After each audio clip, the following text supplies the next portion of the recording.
Hello everyone. With this lecture, we will start the series of lectures for the physics of class 11.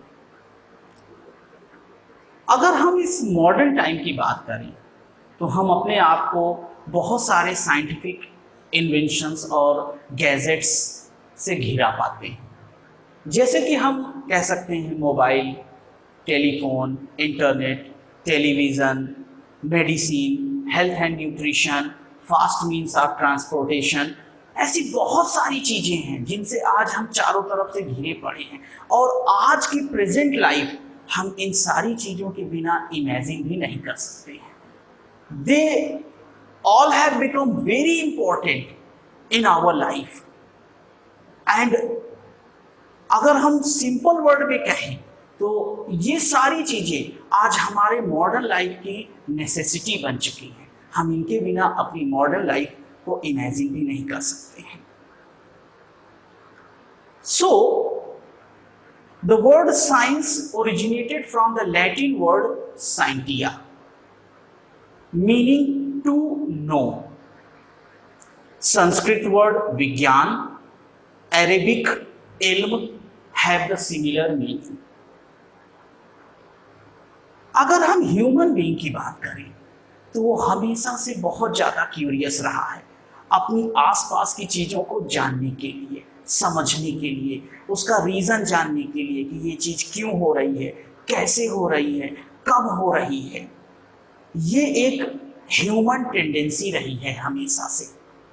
वो अपने आसपास के जो भी नेचुरल फिनोमिनाज होते रहे हैं, जैसे night sky, bright celestial objects, twinkling of the star, day and night, annual cycle of season, eclipses, lot of phenomenas are there. Human being हमेशा से इन सारी चीजों के लिए क्यूरियस रहा है, उनकी जानने की कोशिश करता रहा है। तो इन सारी चीज़ों में जो ह्यूमन ने अपना नॉलेज गेन किया, धीरे धीरे स्टेप बाय स्टेप आज हम हजारों लाखों साल बाद इस साइंटिफिक एडवांसमेंट एज पर पहुंचे हैं।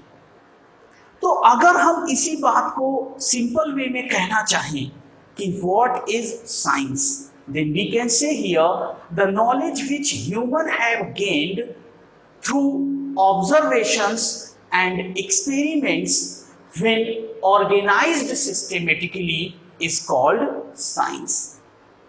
जो हमने हजारों लाखों सालों में अपने आसपास के फिनोमिनास को ऑब्जर्व करते हुए अपना जो नॉलेज गेन किया, उसी को सिस्टमेटिक अरेंजमेंट को हम साइंस बोलते हैं। जैसा कि हम लोग यहाँ पे फिजिक्स डिस्कस कर रहे हैं, फिजिक्स क्लास 11 की लेक्चर सीरीज स्टार्ट करने जा रहे हैं, तो सबसे पहला क्वेश्चन आ जाता है व्हाट इज फिजिक्स। हम इस पर जानने की कोशिश करते हैं। Then the word physics comes from the Greek word physis, FUSIS, meaning nature. Physics is the branch of science which is devoted to the study of nature and natural phenomenas. बहुत lower classes से भी आप लोग पढ़ते चले आ रहे हैं, इसमें कोई बहुत नई चीज़ मैं आपको नहीं बता रहा हूँ। साइंस क्या होता है, फिजिक्स क्या होता है, आपने अपनी लोअर क्लासेस में भी यहाँ पर पढ़ा होगा। अगर हम लोग पर्टिकुलर फिजिक्स की बात करें तो फिजिक्स अपने आप में एक बहुत वास्ट सब्जेक्ट है। आपने 9-10 में भी उसके कुछ चैप्टर्स देखे, उन चीज़ों को जाना, उनके बारे में बेसिक इंफॉर्मेशन ली। हम 11-12 में उन्हीं चीज़ों को बहुत डिटेल्ड वे में स्टडी करेंगे और बहुत सारे नए टॉपिक्स, फिनोमिनाज और सेक्शंस के बारे में डिस्कस करेंगे, ब्रांच ऑफ फिजिक्स के बारे में डिस्कस करेंगे। लेकिन अगर यहाँ पर मेनली कहा जाए तो हम लोग फिजिक्स को दो पार्ट में क्लासीफाई करते हैं, microscopic and microscopic. Microscopic of the physics, or you can say the field of physics is study of the classical physics, जबकि microscopic physics falls under the quantum mechanics।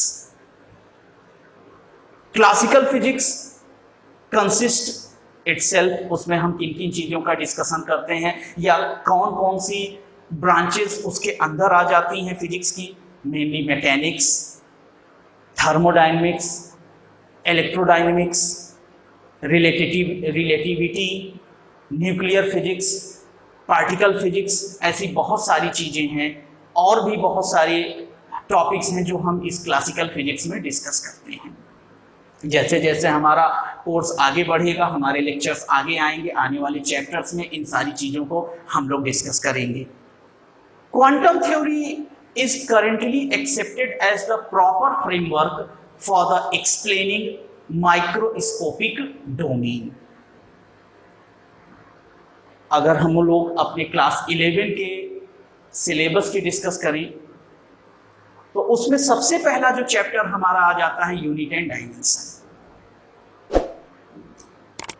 अब सबसे बड़ी बात यहां पर आती है, before starting this particular chapter other topic unit and dimension, सबसे पहली बात आती है what is measurement and what is the need of measurement. तो आज इस मॉडर्न टाइम में मेजरमेंट इतना इंपॉर्टेंट क्यों है, what is the need of measurement. तो measurement of the physical quantity plays a significant role in our daily life. जैसे कि हम कुछ एग्जांपल्स लेके इस बात को डिस्कस करते हैं। हम इलेक्ट्रिसिटी का यूज करते हैं, हम फ्रूट्स परचेज करते हैं, food grains, milk, petrol, vegetable और बहुत सारी ऐसी चीजें जिनको हम परचेज करते हैं और उनके लिए पेमेंट करते हैं। क्या ये सारी चीजें विदाउट मेजरमेंट पॉसिबल हैं? इन सारा जो हम प्रैक्टिस करते हैं, इन चीजों को खरीदना, परचेज करना और फिर इनको पेमेंट करना, measurements involves in this. Measurement इनमें इन्वॉल्व होता है। Various technical advancement have been possible because of precise and exact measurement of the physical quantities।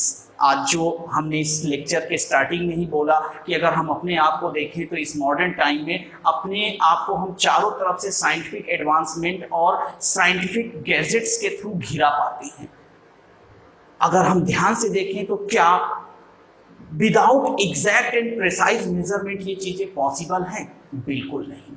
अगर हम लोग अपने आप को थोड़ा सा पीछे ले जाएं, एशियन टाइम में ले जाएं और हम ये इमेजिन करें कि हमारे पास कोई एग्जैक्ट मेजरमेंट करने का तरीका नहीं है, प्रिसाइज वे नहीं है कैसे हम किसी चीज को मेजरमेंट करें, तब आप सोचिए अगर हमको कोई चीज किसी को लेनी हो या देनी हो, जैसे food grains, wheat, rice, sugar, या किसी लेंथ को हमको मेजर करना हो, जैसे सपोज दैट हमको किसी को गेहूं देना है या उससे गेहूं लेना है, तो हम क्या करते, हम किसी बास्केट, बड़े पॉट या वेसल या बोल इनका यूज करते।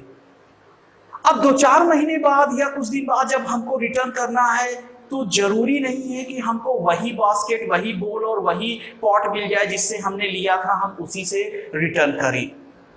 या किसी चीज को हम लेंथ को मेजर करना चाहें तो हम लोग मेनली क्या करेंगे, hand span. Hand span mainly हमारी यहाँ से यहाँ तक की बीच की, ये थंब और इस लास्ट टॉप के बीच की, लिटिल फिंगर के टॉप के बीच की डिस्टेंस को, इसको हम लोग वन हैंड स्पैन बोलते हैं। क्या सारे ह्यूमन बीइंग का हैंड स्पैन एक बराबर है?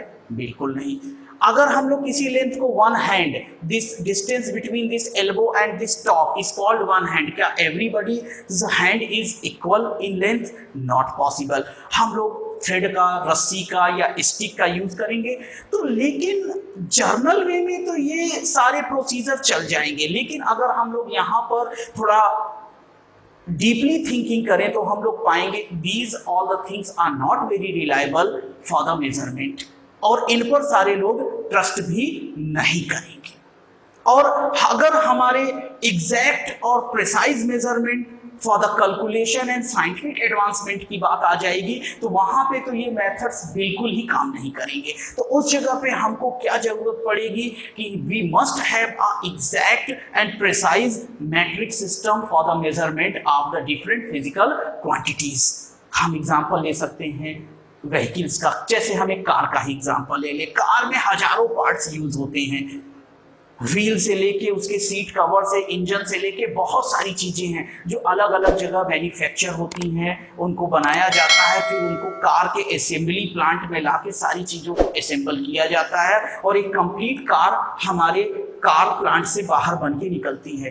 तो आप खुद सोचिए कि अगर हमारे पास रिलायबल और एग्जैक्ट मेजरमेंट के सिस्टम ना हो तो क्या इन सारी चीजों को अलग अलग बनाना, जितने भी कंपोनेंट और पार्ट्स कार में यूज हुए हैं उनको अलग अलग बनाना और फिर बना के एक जगह लाके उनको असेंबल करना पॉसिबल हो जाएगा? नहीं। हमारे मुंह से सबसे पहला ये आंसर निकलेगा, बिल्कुल नहीं हो सकता, इस तरीके से हम उनको नहीं कर सकते हैं। हम यहाँ पर एग्जांपल ले सकते हैं, आसपास अपने आपने देखा होगा बहुत सारे ब्रिजेस, फ्लाईओवर्स और ये सारी चीजें बनती रहती है। उनके जो स्लैब्स हैं या डिफरेंट पार्ट्स हैं अलग कुछ डिस्टेंस पर बनाए जाते हैं और फिर जिस जगह पे उनको वो फ्लाईओवर या ओवरब्रिज बन रहा है वहां पे लाके उनको असेंबल कर दिया जाता है। These things is only possible by the exact and precise measurement। अगर हमारे पास exact और precise measurement करने के तरीके ना हो तो हम यहाँ पर इन चीजों को बिल्कुल कंस्ट्रक्ट नहीं कर पाएंगे। तो हम यहाँ पे इस डिस्कशन से ये देख रहे हैं कि इस मॉडर्न टाइम में हमको मेजरमेंट की कितनी इंपॉर्टेंस है और इंपॉर्टेंस के साथ साथ that measurement should be exact and precise. We will continue our lecture in our next videos and systematically we will cover our full syllabus of class 11 physics. Till then, Jai Hind.